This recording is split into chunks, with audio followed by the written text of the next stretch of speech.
Good evening, good afternoon, good morning. Thank you for joining me on my channel. Send me JC. Simple discussion topics for the everyday working man or working woman. Basic stuff in common language. Today we're going to talk about James, the book of James.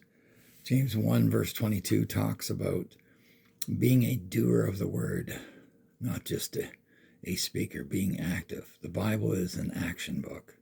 It requires action for results. We need to be specific in our prayer.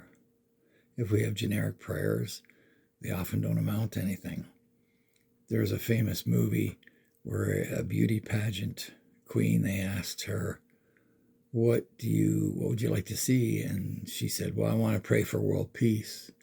Well, that's very generic, and nothing in particular gets you nothing in particular. A famous, well-known preacher, Kenneth E. Hagin, asked people on a regular basis, what scripture are you standing upon? And you need to stand on a scripture. You need to have scriptures at your fingertips in order to explain your faith and to defend your faith as well. We look at excuses, say, I'm shy, which is a type of self-pride. What will people think?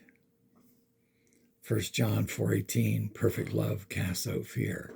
That's a powerful scripture. Perfect love casts out fear. When you love the Lord and walk with the Lord, it can cast out all your fear. And you no longer care what people think. People are going to think what they're going to think. So many times you don't have much control over that. So when you cast that aside, you walk in an amazing freedom as well. We look at a teeter-totter. We have faith on one side, fear on the other, up and down. If our fear gets too high, our faith drops off. We bring our faith up, our fear drops off. We always want to have faith on the top of the teeter-totter or seesaw. Another excuse might be, I don't have time. Excuse me, we're all living very busy lives. We want this microwave, instant results, go, go, go.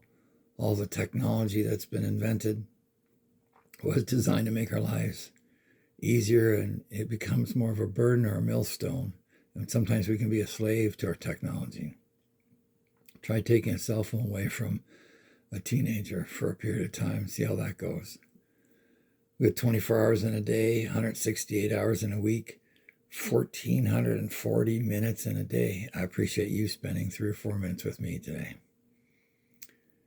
What I try to do as well is I send out scripture, take about 15 minutes a day. I pray for various people that I encounter in the workplace. And if they're believers and whatnot, and with their permission, I send them scripture 5 or 6 days a week. Sometimes I'm gone early in the morning and it's too early. I don't want to wake anybody up. But the idea is to encourage those people to brighten their day, to have this, hopefully the scripture will speak to them, and also encourage them to pick up a Bible electronically or paper, old school, and read the scripture on a daily basis as well. There's a fellow named Dutch, D-U-T-C-H, Dutch Sheets, has a web page program, givehim15.com, givehim15, the number 15.com. And he talks about 15 minutes a day as a message to the Lord. Another scripture that comes to mind, or another quotation, is mercy is our new currency. I like that. When Jesus came, the Jewish people thought he was going to come with an army to take back Israel from the Romans. But he came in love. He came to love, not to judge as well. Digital currency for me would be intercessory prayer. What is that? Praying for other people. Prayer transcends time, space, distance. There are no limitations on prayer.